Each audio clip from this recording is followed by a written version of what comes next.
सबको नमस्कार प्रणाम। बोलिए श्री सद्गुरुदेव भगवान की जय। सज्जनों, आज हम विषय लेकर आए हैं मन और आत्मा की रहस्य को जानना। आज हम मन और आत्मा की रहस्य को जानेंगे कि मन क्या है और आत्मा क्या है। तो हम सब प्रथम ये जानें कि मन हमारा संसार है और आत्मा संसार का सार है। मन मथुरा है तो आत्मा द्वारिका है। मन लंका है तो आत्मा अयोध्या है। मन रावण है तो आत्मा राम है। और मन कंस है, आत्मा कृष्ण है। कबीर साहब इस पर इंगित किए हैं कि मन के मत से नहीं चलना है, क्योंकि मन का मत अनेक तरह का, अनेक प्रकार का होता है, लेकिन आत्मा सिर्फ सत्य को प्राथमिकता देती है। अगर हम मन के मत से चलें तो मन का मत अनेक होता है, क्योंकि आप सोच सकते हैं कि मन ही तो कहता है कि चोरी करो, पर आत्मा ये कभी नहीं कहती है कि चोरी करो। तो हमें मन और आत्मा की रहस्य को समझना है और हमें मन की सलाह पर नहीं चलना है, मन की आज्ञा में नहीं चलना है, हमें आत्मा की आज्ञा में चलना है। यदि हम मन की आज्ञा में चलें तो हर जगह, हर मोड़ पर हमारे लिए वह अधोगति का रास्ता ही दिखाएगा। जैसे अगर हम मन को प्राथमिकता दें, मन की आज्ञा में चलें, तो मन कहेगा कि चोरी करो। पर अगर हम आत्मा की आज्ञा में चलें, आत्मा से के मार्गदर्शन में चलें, तो आत्मा कहेगी कि नहीं, हे मानव, आप इस संसार के अंदर में आए हो, तो प्रकृति का जो रचना है, प्रकृति का जो धरोहर है, उसको तुम देख रेख करने वाले एक प्रकृति के कर्मचारी हो। यदि मन कहता है हत्या करो,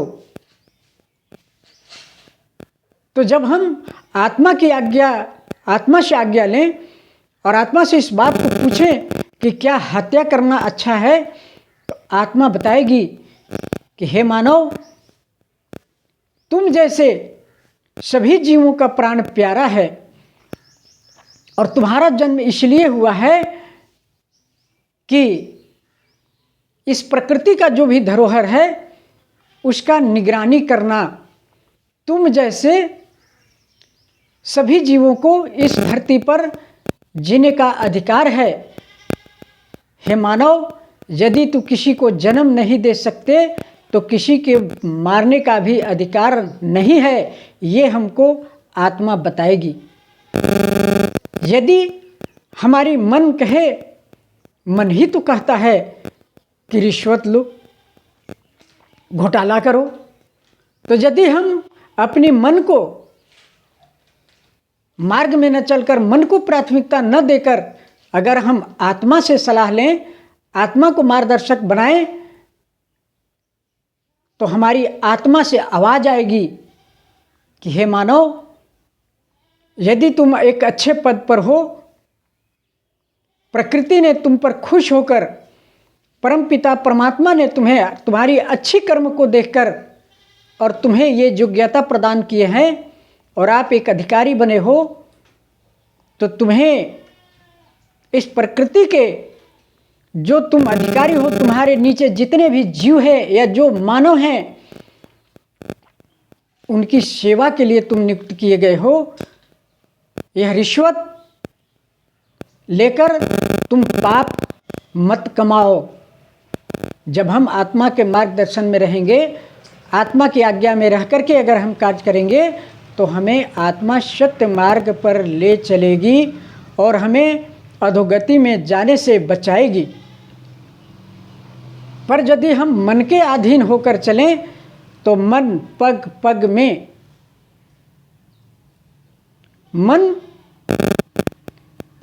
हमें खाई में ढकेलता चला जाएगा।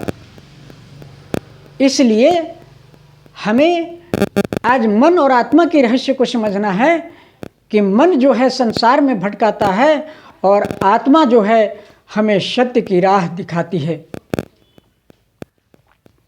और इस कार्य को हम ये न सोचें कि हम ऐसे समय में आए हैं कि सभी कोई अधिकतर लोग जो है हिंसक कार्य में चाहे अन्याय संगत कार्य में लिप्त है, तो हमको सच होने से क्या होगा, ये हम न सोचें। क्योंकि जब हमें मंजिल तय करना होता है तो हम अपनी ही पैरों से रास्ता को शुरू करते हैं। ठीक इसी प्रकार से हमें अपने से सत्य मार्ग को, आत्मा के मार्ग निर्देशन में हमको स्वयं को चलना प्रारंभ कर देना है। क्योंकि हमें एक दृष्टांत याद आया छोटा सा कि एक जंगल में आग लग गया, और जब आग लग गया तो सारे जीव जंतु भागने लग गए, चिड़ियाँ उड़ने लग गईं। तो उसमें एक चिड़िया जो है एक नाले में देखती है कि वहाँ पानी है, और उस पानी को चोंच में उठा करके और जंगल में ला करके डालती है। सारे पक्षी उसका उपहास करने लग गए कि अरे इसके चोंच के पानी से आग क्या बुझ जाएगी जंगल की। पर इस बात को देखते हुए, सुनते हुए चिड़िया ने कही कि हे पक्षियों, मैं ये भली भांति जानती हूँ कि मेरे चोंच के पानी से आग नहीं बुझेगी, पर जिस दिन इतिहास लिखा जाएगा उस दिन मेरा नाम आग बुझाने वालों में लिखा जाएगा, आग लगाने वालों में नहीं लिखा जाएगा। तो ठीक इसी प्रकार से